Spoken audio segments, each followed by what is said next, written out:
नमस्कार मित्रांनो, आज आपण मोठे अपडेट पाहणार आहोत. तर मित्रांनो, या 7 जिल्ह्यामध्ये आता शेतकऱ्यांना पीक विमा वाटप सुरू होणार आहे. या 7 जिल्ह्यामध्ये 200 कोटी रुपये मंजूर झालेले आहेत. तर पहा कोणत्या जिल्ह्यामध्ये हा पीक विमा वाटप होणार. मित्रांनो, आपण या जिल्ह्यांची यादी पाहू. जालना, औरंगाबाद, अहमदनगर, अकोला, अमरावती, बीड आणि नाशिक या 7 जिल्ह्यामध्ये हा पीक विमा वाटप होणार आहे. पात्र शेतकऱ्यांची यादीसुद्धा प्रसिद्ध करण्यात आली आहे. ही यादी तुम्हाला तुमच्या कृषी कार्यालयामध्ये पाहायला मिळणार आहे. मित्रांनो, यामध्ये हा पीक विमा कोणत्या पिकांसाठी देण्यात येणार आहे याची सर्व माहिती आपण या आजच्या व्हिडिओमध्ये जाणून घेणार आहोत. तर मित्रांनो, व्हिडिओ शेवटपर्यंत पहा.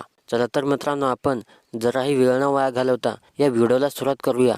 निधी वितरणाची योजना आणि प्रक्रिया. शेतकऱ्यांना तातडीने मदत मिळावी यासाठी तालुका प्रशासनाने एक कार्यक्षम यंत्रणा उभी केली आहे. नुकसान भरपाईचा निधी मंजूर झाल्यानंतर तो थेट लाभार्थी शेतकऱ्यांच्या बँक खात्यामध्ये जमा केला जाणार आहे. यासाठी प्रशासनाने सर्व बाधित शेतकऱ्यांची बँक खाती चेक करून घेतली आहेत. निधी वितरणाची प्रक्रिया पारदर्शक आणि सुलभ होण्यासाठी विशेष काळजी घेतली जात आहे.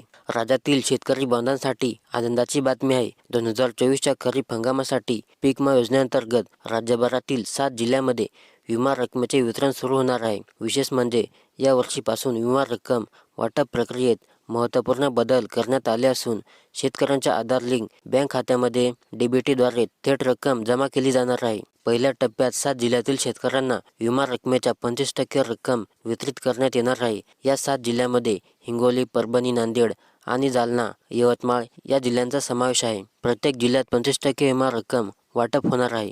या 7 जिल्ह्याव्यतिरिक्त इतर जिल्ह्यातील शेतकऱ्यांना ही रक्कम मिळणार आहे. संभाजीनगर जिल्ह्यामध्ये 50 कोटी रुपयापेक्षा जास्त रक्कम मंजूर करण्यात आली आहे.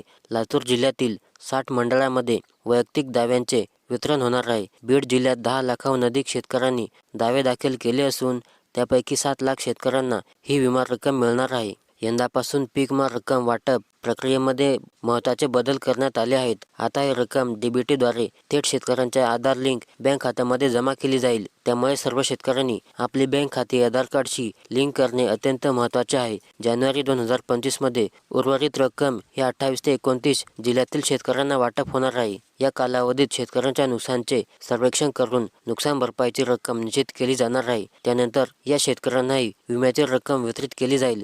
सध्या अनेक शेतकऱ्यांच्या खात्यात पीक विम्याची रक्कम जमा झालेली नाही. त्यामुळे त्यांच्यात कडक वातावरण निर्माण झाले आहे. संबंधित जिल्ह्यांनी भरपाईचे प्रस्ताव मागील 2 दिवसात सरकारला दिले होते. सरकारने त्यावर वेगवान निर्णय घेत भरपाई मंजूर केली आहे. आचारसंहितेच्या कचाट्यात निर्णय सापडण्यापूर्वी सरकारने केलेल्या वेगवान हालचालीला फायदा 7 जिल्ह्यातील 9,75,059 बाधित शेतकऱ्यांना झाला आहे. लातूर जिल्ह्यात ऑगस्टमध्ये झालेल्या अतिवृष्टीमुळे पिकाच्या नुकसानी भरपाईपोटी 22 कोटी 1,08,000 रुपये भरपाई मंजूर झाली आहे. कोल्हापुरात पूर नुकसानचे 122 कोटी रुपये जमा होण्यास सुरुवात झाली असून मंत्रिमंडळाच्या बैठकीमध्ये शासनाने जाहीर केलेल्या नुकसान भरपाईची 70 कोटी रुपये रक्कम जिल्हाधिकारी कार्यालयाकडे वर्ग करण्यात आली असून नांदेडमध्ये 3 सप्टेंबरला झालेल्या अतिवृष्टीमुळे जिरायती, बागायती व फळ पिकांचे 5,96,510 हेक्टरवरील पिकाचे नुकसान झाले होते. हा फटका 7 जिल्ह्यातील 7 लाख शेतकऱ्यांना बसल्याचा अंतिम अहवाल जिल्हा प्रशासनाने विभागीय आयुक्तांना दिलेला आहे.